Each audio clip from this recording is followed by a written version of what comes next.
ശ്രീ സുരേഷ് ബാബു, നോക്കൂ, ശോഭാ സുരേന്ദ്രനും കൂട്ടരും BJPയും പണം നൽകി വോട്ടർമാരെ സ്വാധീനിക്കാൻ ശ്രമിക്കുന്നു. ഈ ചട്ടലംഘനം പകർത്തിയ സാമൂഹ്യ പ്രവർത്തകർക്ക് നേരെ അക്രമവും ഭീഷണിപ്പെടുത്തലും. എന്താണ് ഈ നടക്കുന്നത്? BJPയുടെ ശോഭാ സുരേന്ദ്രന്റെ സ്ഥാനാർത്ഥിയായിട്ടുള്ള ശോഭാ സുരേന്ദ്രന്റെ നേതൃത്വത്തിലാണ് ഈ കാര്യങ്ങളെല്ലാം നടന്നുകൊണ്ടിരിക്കുന്നത്. നമുക്കിതേ സംബന്ധിച്ചിടത്തോളം അതിശയം തോന്നുന്നില്ല. കേരളത്തിൽ ഇത് നടക്കില്ല എന്ന് മെയ് 4 കൂടി വ്യക്തമാകും. കാരണം അതിശയം തോന്നുന്നില്ല എന്ന് പറയാൻ കാരണം 2014 ഈ രാജ്യത്ത് ഇവർ അധികാരത്തിൽ വന്നതിന് ശേഷം MLA-മാരെ വിലയ്ക്ക് വാങ്ങി, കോടികൾ കൊടുത്ത് വിലയ്ക്ക് വാങ്ങി ഗവൺമെന്റുകളെ അട്ടിമറിച്ചവരാണ് ഭാരതീയ ജനതാ പാർട്ടി. ആ പാർട്ടിയുടെ ഒരു പ്രതിനിധിയാണ് പാലക്കാട് മണ്ഡലത്തിൽ ശോഭാ സുരേന്ദ്രൻ മത്സരിക്കുന്നത്. ശോഭാ സുരേന്ദ്രൻ ഇതിനു മുമ്പ് തന്നെ പല കല്യാണ വീടുകളിലും വലിയ സംഖ്യകൾ കൊണ്ട് കൊടുത്തിട്ടുണ്ട് എന്ന് മനസ്സിലാക്കിയതാണ്. അതുപോലെ മരണ വീടുകളിൽ. അങ്ങനെ വളരെ മുൻകൂട്ടി തന്നെ ഇവർ സ്ഥാനാർത്ഥിയായ സമയം മുതൽ തന്നെ ഈ പൈസ വിതരണം ആരംഭിച്ചിട്ടുണ്ട്.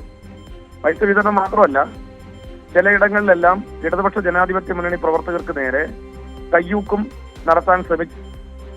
നമുക്കറിയാം, ഇവർക്ക് സ്വാധീനമുള്ള പാലക്കാട് മണ്ഡലത്തിലെ മൂത്താന്തറ എന്ന് പറയുന്ന പ്രദേശത്ത് ഇലക്ഷൻ സമയങ്ങളിൽ ബൂത്ത് ഏജന്റായിട്ട് പോലും ഇരിക്കാൻ സമ്മതിക്കാത്ത ഒരു സാഹചര്യം ഉണ്ടായിട്ടുണ്ട്. ഇപ്പൊ കയ്യൂക്കിന്റെയും ഇപ്പോ പണം വാരി വിതറിയും ജനവിധി അട്ടിമറിക്കാമെന്നാണ് BJP വ്യാമോഹിക്കുന്നത്.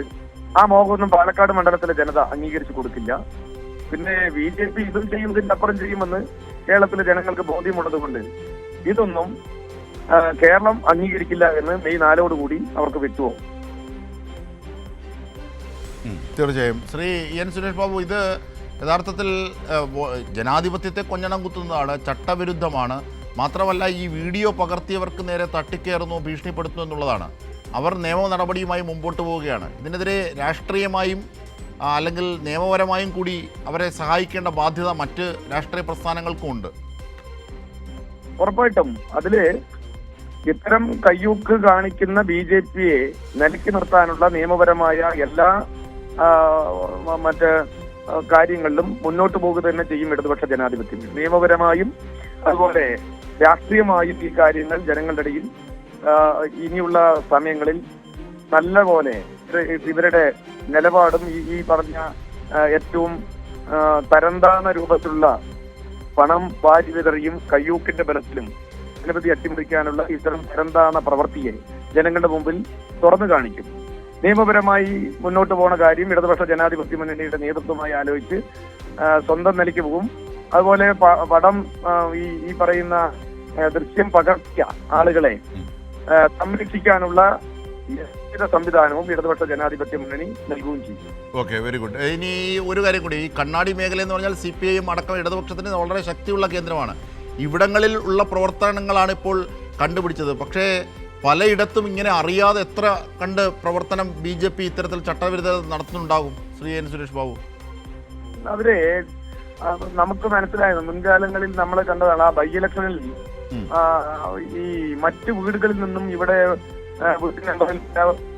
ബന്ധങ്ങൾ ഉപയോഗിച്ച് നൂറുകണക്കിന് വോട്ടുകൾ ചേർത്തിയ ഒരു സാഹചര്യം ഉണ്ടായിരുന്നു. അത് കണ്ണാടിയിലും ഉണ്ടായിരുന്നു. ബൈ ഇലക്ഷനിൽ നമ്മൾ അതിനെ ശക്തമായി നേരിട്ടതാണ് ഇടതുപക്ഷം. അതുകൊണ്ട് തന്നെ അതിനവർക്ക് അനുവാദം കിട്ടിയില്ല. അനുവാദം പറഞ്ഞാൽ അവർക്ക് അതിന് ആ ശ്രമം വിജയിച്ചില്ല, പാളിപ്പോയി. അതുകൊണ്ട് തന്നെ ഈ കാര്യത്തിലും ഇവർക്കതൊന്നും വിജയിക്കാൻ കഴിയില്ല. കാരണം നല്ല ഇടതുപക്ഷ ശക്തി കേന്ദ്രമാണ് കണ്ണാടി പഞ്ചായത്ത്. കാലാകാലമായി ഇടതുപക്ഷ പ്രസ്ഥാനത്തിന് നല്ല കരുത്തുള്ള ഒരു മണ്ണാണ്. അതിലൊന്നും BJPയുടെ ഈ കുതന്ത്രമൊന്നും വില പോവില്ല. അത് ഞാൻ പറഞ്ഞല്ലോ, മെയ് 4 കൂടി കണ്ണാടിയിലെ ജനതയും എഴുതുന്നത് ശോഭാ സുരേന്ദ്രനും BJPക്കും എതിരായിട്ടുള്ള ശക്തമായ വിധിയെഴുത്തായിരിക്കും.